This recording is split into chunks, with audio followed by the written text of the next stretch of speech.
নগাঁৱৰ সামগুৰি সমষ্টিৰ কাৱৈমাৰীত নিৰ্বাচন কেন্দ্ৰিক হিংসা নগাঁৱৰ সামগুৰি সমষ্টিত প্ৰথমটো প্ৰাক পঞ্চায়ত নিৰ্বাচনী হিংসা সমষ্টিটোৰ কাৱৈমাৰী গাঁও পঞ্চায়তৰ 4 নং ৱাৰ্ড সদস্য পদৰ প্ৰাৰ্থী তথা কংগ্ৰেছ কৰ্মীক প্ৰহাৰ নিশা পথেৰে গৈ থকা অৱস্থাতে মুখত কলা কাপোৰ পৰিহিত দুই দুৰ্বৃত্তই চোকা অস্ত্ৰৰে ঘপিয়াই গুৰুতৰভাৱে আহত কৰে কংগ্ৰেছৰ নিৰ্দলীয় প্ৰাৰ্থী ৰুস্তম আলীক নিশা দুজনীয়া এটি দলে চোকা অস্ত্ৰৰে হানি খুচি জখম কৰে কংগ্ৰেছৰ সমৰ্থিত প্ৰাৰ্থীগৰাকীক আহত ৰুস্তম আলীক ততাতয়াকৈ কাৱৈমাৰী এফআইত ভৰ্তি কৰোৱা হয় কংগ্ৰেছ প্ৰাৰ্থীক শাসকীয় পক্ষৰ লোকে আক্ৰমণ কৰাৰ সন্দেহ যদিও আক্ৰমণকাৰীৰ নাম প্ৰকাশ কৰা নাই কংগ্ৰেছৰ সমৰ্থিত প্ৰাৰ্থীসকল নিজৰ নিজৰ ৱাৰ্ড পঞ্চায়তত সোমাব নোৱাৰে বিভিন্ন ধৰণৰ ভয় ভাবুকি প্ৰদান কৰি অহাৰ অভিযোগ উত্থাপিত হৈছে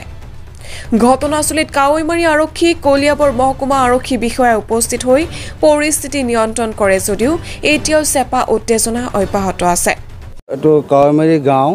4 নং ৱাৰ্ড যাক মানে অসুস্থ অৱস্থা হৈ আছে তেখেতৰ মানে গণিয়াক হ'ল মানে ৱাৰ্ড মেম্বাৰৰ প্ৰাৰ্থী এতিয়া সি মানে ফিল্ডত মানে ভোট কালেকশ্যন কৰিব গৈছিলে কিন্তু এটা কথা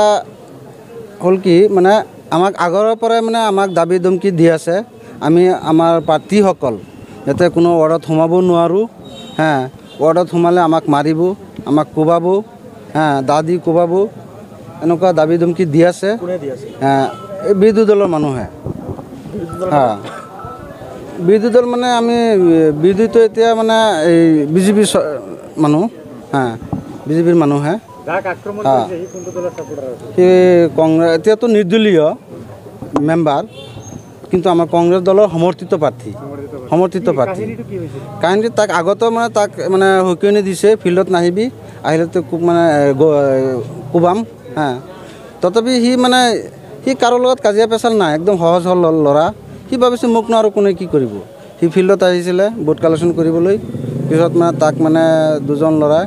মুখত মানে কিবা কালি চালি হানি হ্যাঁ আৰু মুখত কিবা মাস্ক লগাই আহি তাক মানে কোবালে দাদি গপিয়াইছে খুৰকি দি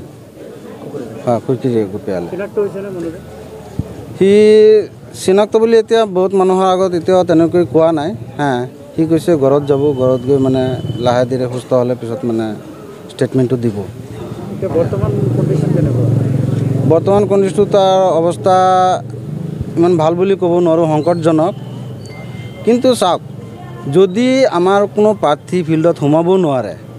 ভোট কালেকশ্যন কৰিব নোৱাৰে তেতিয়াহ'লে নিৰ্বাচন পাতিব নালাগে চৰকাৰে ঘোষণা কৰি দিলে হয় যেন আমি নিৰ্বাচন নাপাতোঁ হ্যাঁ নিৰ্বাচন নাপাতোঁ আমাৰ দলৰ মানুহে চব কাম কৰিব হেৰি কৰিব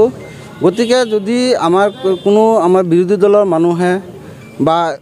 আমাৰ মুখ্যমন্ত্ৰী ডাঙৰীয়াই কৈছে যে এইবাৰ পঞ্চায়তটো নিৰ্দলীয় যদি তেতিয়াহ'লে তেতিয়া দলৰ কোনো হেৰি নাহে হ্যাঁ গতিকে চাওক কোনো মানুহ যদি সোমাব নোৱাৰে ৱাৰ্ডত সোমাব নোৱাৰে ফিল্ডত সোমাব নোৱাৰে তেতিয়াহ'লে নিৰ্বাচন পাতিব নালাগিছিল কাৰণ নিৰ্বাচন পতাৰ পিছত যদি কোনো প্ৰাৰ্থী সোমাব নোৱাৰে তেতিয়াহ'লে এইটো কেনেকুৱা নিৰ্বাচন সমৰ্থিত প্ৰাৰ্থী কিমান নং ৱাৰ্ডৰ প্ৰাৰ্থী আছে 4 নং ৱাৰ্ডৰ কোনটো সমষ্টি আপোনালোকৰ আমাৰ সামগ্ৰী সমষ্টি বৰ্তমান আহত হোৱা লোকজনৰ নাম কি ৰুস্তম আলী অৱস্থা কেনেকুৱা অৱস্থা সংকটজনক বৰ্তমান ক'ত আছে বৰ্তমান কাৱৈমাৰী আমাৰ নুৰুল হুছেইন এফআইত এডমিট হৈ আছে ইয়াৰ পৰা ৰেফাৰ দিছে আমি নগৰ লৈ যাব লাগিব ভিডিঅ' জাৰ্নেলিষ্ট মিনালৰ সহযোগত নগাঁৱৰ পৰা বিভূতি বৰাৰ প্ৰতিবেদন সুহানা লাইভ